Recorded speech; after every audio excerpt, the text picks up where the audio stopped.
Hopecore is defined as a genre of videos that invoke a feeling of hope, glee, wholeness, and most happy emotions. But this classification doesn't just apply to videos online. Other forms of media can be also considered as Hopecore. Hopecore is basically the new gen word to describe anything that invokes feelings of positivity, optimism, and even ambition. And in this video, I'll go over my favorite pieces of Hopecore media. I'm barely scratching the surface with the media that I'll cover in this video. So if you'd like to see a part 2 where I dive into more Hopecore media, smash like and let me know in the comments. Also, my apologies for being gone for so long yet again. I've just been taking some time to myself this summer and I've been having fun, honestly. But I'm back now, so rejoice. But with that being said, let's go! Spoilers ahead for all movies discussed in this video.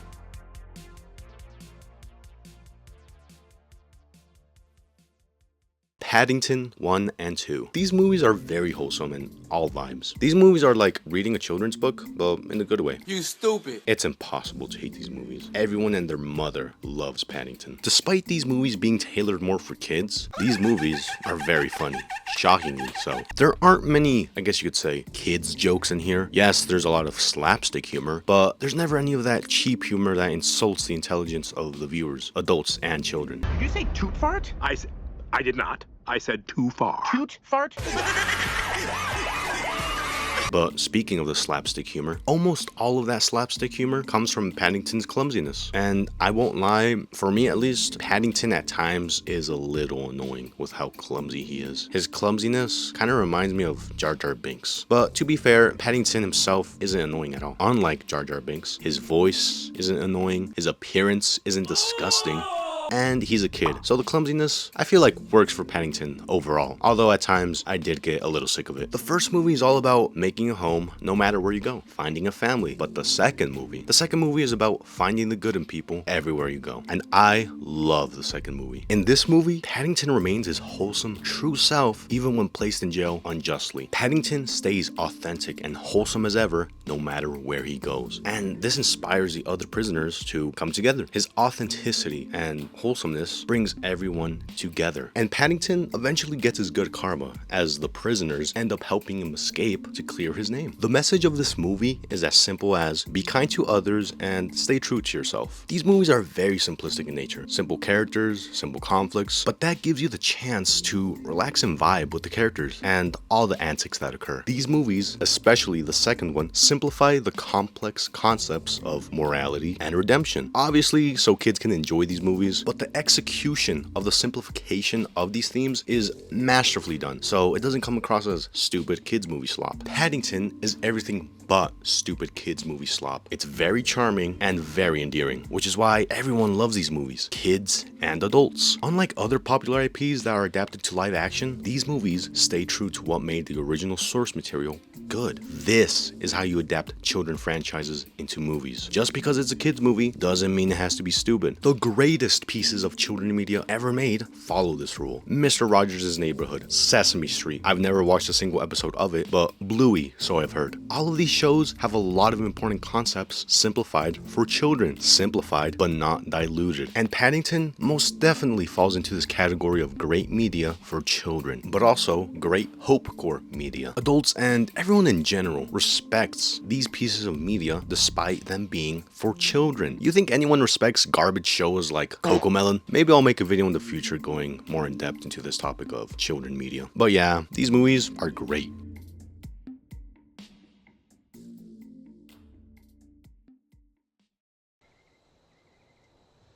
Nacho!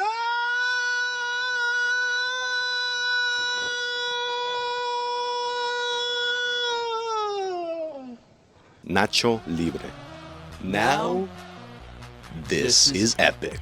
Nacho Libre is a movie produced by Nickelodeon of all people, starring Jack Black as the lead role. I absolutely love Nacho Libre. It's one of my favorite movies of all time. This movie follows a man named Ignacio, played by Jack Black, who grew up in a religious monastery as an orphan, and who, now grown up, cooks food for the orphans, albeit not very good food. And so Ignacio, in an attempt to make more money, to make better food for the orphans, and to improve the overall quality of life for them, becomes a luchador, a childhood dream of his. But being a luchador is seen as a violent line of work and looked upon very negatively by the friars at the monastery. So the entire movie is Nacho trying to balance a double life of trying to make money for the orphans with a secret identity. This movie is such a good underdog story. Not only because Ignacio is such a funny and likable guy, but because his motivation and reason to fight is so noble and inspiring. And this, in my opinion, is Jack Black's best role ever. I love his Mexican English accent. It's so spot on and funny too. The co-lead role, Esqueleto, is also very funny. I like him a lot. And the representation of various elements of Mexican culture are very spot on. I'm Mexican, and the aesthetics of this movie invokes a lot of joy in me. Yes, I'm Mexican and I can't roll my R's. Fuck you. Something I really appreciate about this movie is that it includes a lot of religious elements and set pieces, but never does it mock religion at any point in this movie. This is important because religion is a huge part of Mexican culture. So to mock religion would be kind of like mocking Mexican culture. Yes, it makes jokes hinging on religion, but never does it mock it. So I'm glad the jokes they made were actually tastefully done. Just like the rest of the jokes in this movie. This movie is hilarious. It's crazy that a movie produced by Nickelodeon can make me laugh this hard. No swearing, no unnecessary violence, just pure comedy gold. Yeah, there's a few gross out moments here and there, but in my opinion, they only add more personality to this movie, which it already has plenty of. This movie is so colorful and bright. The way it was directed is so flat, but in a good way. It gives you space to take in the set pieces, and I love that. This movie looks beautiful, but also is beautiful. The message of this movie is a great one. That message being that it's okay to fight for the ones you love. I love it. After being banished from the monastery, or should I say, after banishing himself, Nacho goes to fight the big bad of the movie, the final boss. The guy who has been bullying Nacho and Esqueleto throughout the entire movie. He goes to fight after being banished, after being labeled not a man of God, after losing his way, after forgetting why he became a luchador in the first place, after becoming blindsided by the money he was getting. He forgot what he was fighting for. And so Ramses, that's the name of the big bad guy, by the way. I should have said that earlier. And so Ramses has him pinned down. Nacho notices a familiar face in the crowd. It's his friend Encarnacion, a nun in the monastery. And accompanying her is all the orphans in the monastery, all of them wearing Nacho's iconic mask in support of his work. Despite it being a very untraditional and negatively received line of work by the friars, still the orphans support Nacho, and that gives Nacho the push he needs to win his fight against Ramses. All Nacho needed was a reminder of where he came from and what he was fighting for, and from there he absolutely wipes the floor with Ramses, and he does so with such a beautiful song playing in the background. Religious Man, a song made for this movie, and it goes so hard. Such a beautiful and uplifting scene with a beautiful and uplifting message. This whole movie is beautiful, but it's also very funny, wacky, kooky, and zany. This is such an underrated movie, especially since it has Jack Black himself in it, and yet I don't see much people talking about it. I love this movie for its beautiful message, its representation of Mexican culture, and its humor. Peak cinema.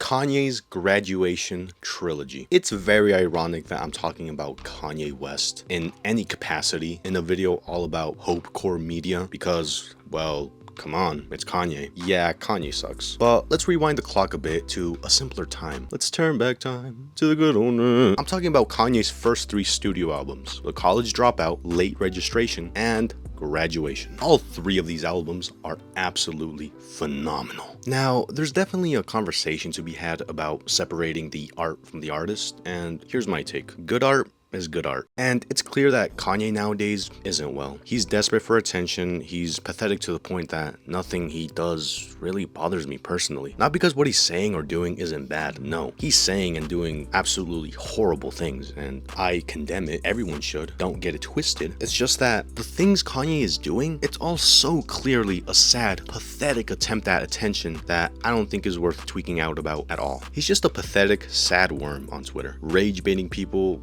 that's pathetic.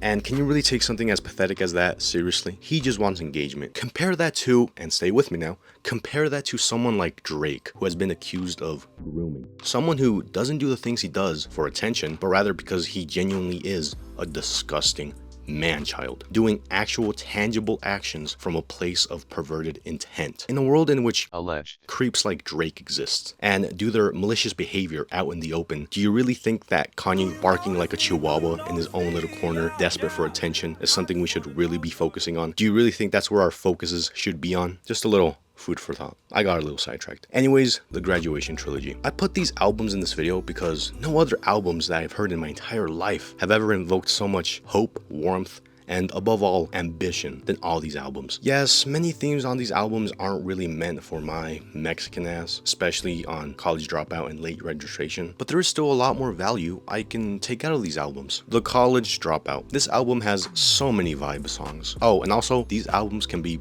very funny, with the skits and a lot of bars within the song themselves. Late Registration. This album is the most emotional album out of the trilogy. There are a few songs on here that don't really invoke any sort of positive emotions. They kind of just invoke feelings of... but it's still a great album with pretty funny skits. Graduation. This is my favorite album of the trilogy. This album is just full of Hopecore, except for a few songs. Every song is great. Yes, every song. This album hands down has the most replay value of any Kanye album. Just peep this track list, dude. Champion, Good Life, Can't Tell Me Nothing, Everything I Am, The Glory. Almost every single song on here is peak pure Hopecore. And also, let's look at the album cover art real quick. In The College Dropout, the art is an actual photo with rather simple composition and editing. In Late Registration, the art looks CGI or stop motion. And it's overall a bit darker than The College Dropout, which is fitting because, again, this is the most emotional album on the trilogy. Graduation, though. Just look at this art. It takes it all to the next level with Kanye literally ascending. The last two cover arts were somewhat grounded in reality, but the art for Graduation isn't grounded in reality at all. It's literally 2D. It embodies the feeling of hope and ambition perfectly. The colors are brighter and I'd say happier than the previous two albums, if that makes sense. This cover art looks like how the album sounds, if that makes sense. This whole trilogy of albums is great Hopecore, but Graduation is peak Hopecore. Graduation is literally Hopecore, the album. Listening to this album fills you up with so much ambition. I could be having the worst day of my entire life, but if someone pops in Good Life, you already know I'm hitting the Quan, then and there.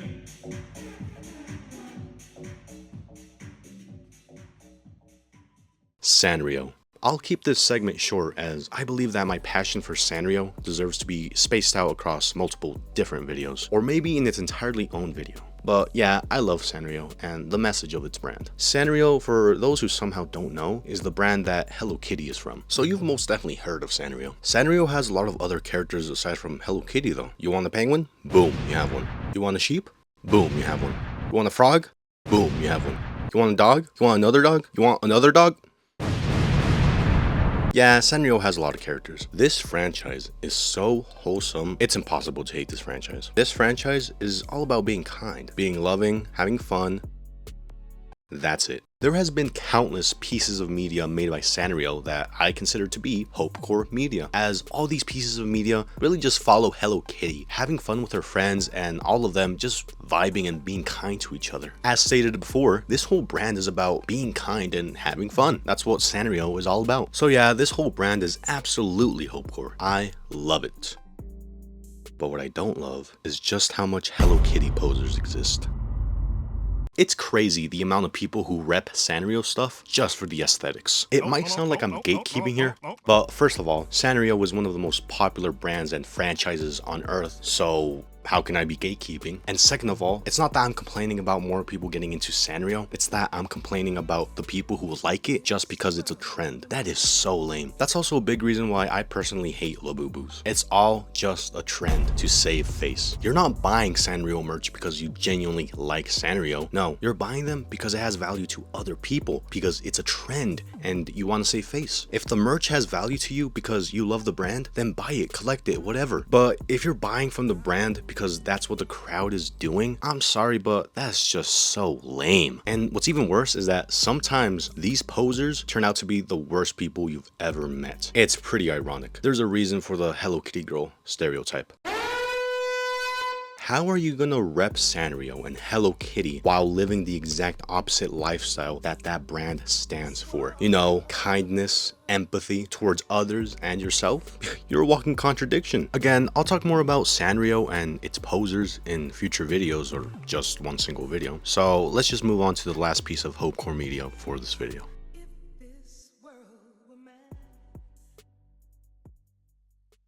Superman. Watching James Gunn's Superman is what inspired me to make this video. Now, I think I speak for most people when I say that before watching James Gunn's Superman, I always found Superman himself to be one of the most boring characters in all of fiction. I mean, what? He's just a super powerful dude, and he helps people, and he flies, and he helps people. And now, having watched James Gunn's Superman, let's just say Spider-Man has been dethroned as my favorite superhero of all time.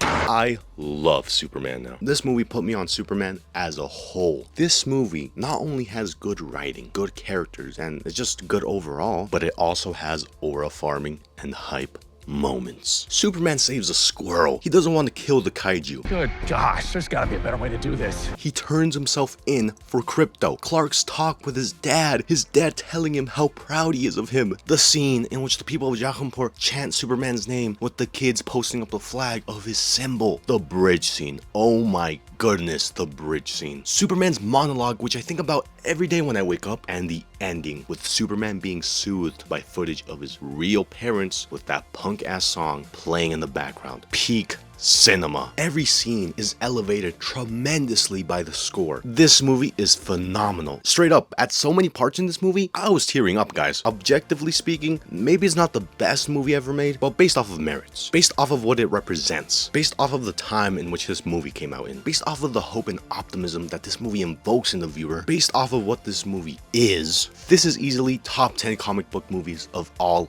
time for me. The world needed a movie like this right now. The world needed a movie in which kindness and humanity is the main message, in which kindness is the real punk rock. David Cornsweet is the best Superman we've had in live action. I love David Cornsweet as Superman. His vibe and appearance is exactly what I personally want in Superman. He looks strong yet vulnerable and approachable. His performance in my eyes is perfect. And I also love his physique. You know, how his body actually looks naturally attainable. Check this out. Isn't it crazy how these were considered superhero physiques back in the day, but now we have physiques like this as the standard? If that's not a clear indication that body standards have been getting progressively more ridiculous over time, I don't know what is. Nowadays, I feel like it's best for society if we all lay off of these unrealistic physiques for a bit. I mean, we already have steroid heads online ruining body standards for teenagers. We don't need superhero films doing the same.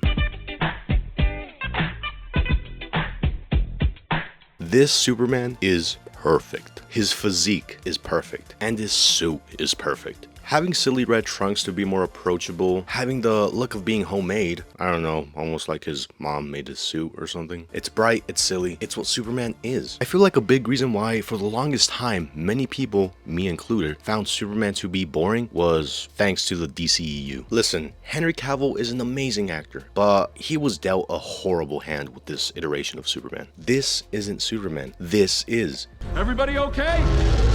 Superman is the symbol of hope. He is cheesy. He's a little bit corny. He's a goody two-shoes. He's silly. Okay, everybody, I'm turning on the Christmas tree.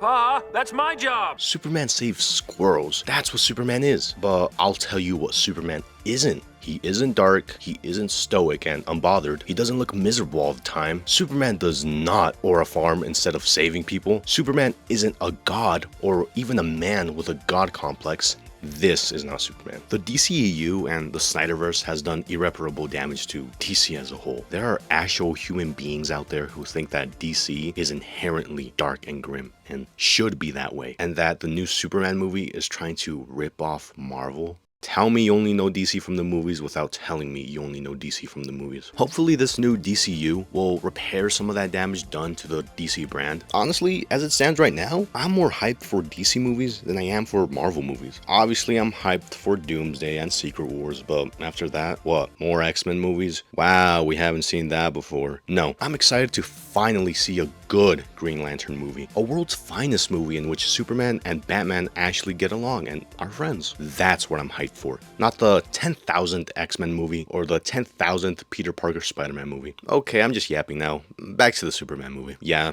it's phenomenal. It's peak Hopecore. It's great seeing how many people were inspired by this movie, because while yes, this movie does represent actual masculinity, it also represents humanity as a whole. So I don't think that this movie is just a boys film. Everyone can enjoy it. Everyone can enjoy this movie and be inspired by it. This movie makes you proud to be human, proud to feel emotions, proud to have a heart. We need more media like this. More media that invokes hope and optimism. At the end of the day, media like movies and TV shows are an escape from the sad world that we live in.